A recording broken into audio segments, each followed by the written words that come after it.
We need to say yes when it's messy. It's a fun fact about the Sea of Galilee. It's full of algae.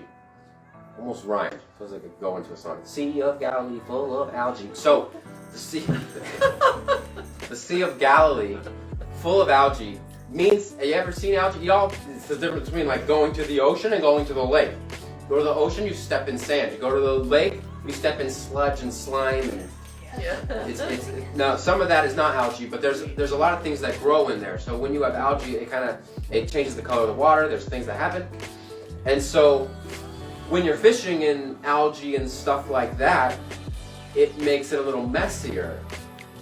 And so if they were all done, and depending on how the time frame is, they could have been all packed up, everything's clean, we've cleaned out our net. I mean, if you've been fishing, you gotta do certain things, so you're all wrapped up, it's nice, it's neat, there's a bow tied, boom, we're good. And then Jesus says, now pull out the net again and get messy. Man. So, I was thinking about this saying, cleanliness is close to godliness, right? That is, I believe that's true in heaven. I do not believe that is true down here. I mean, sometimes, because God's always going to find the exception and convict me after I preach. But for the most part, cleanliness is not always, I would disagree. I'd say messiness is closer to godliness.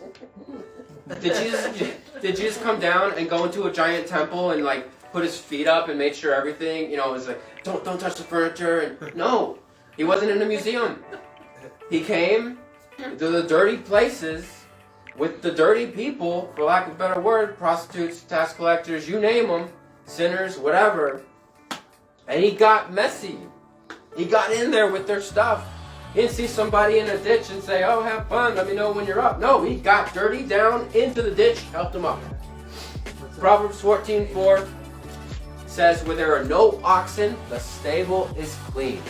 Oh, yeah. But increase comes with the strength of an ox.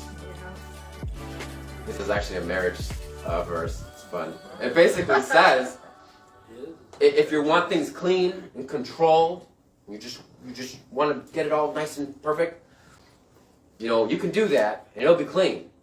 You probably won't run into too many issues.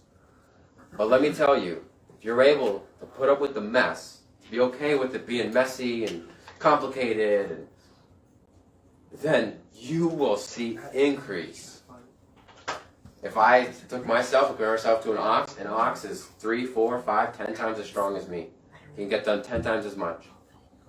If I'm willing to get messy. What's the verse? That is Proverbs 14:4.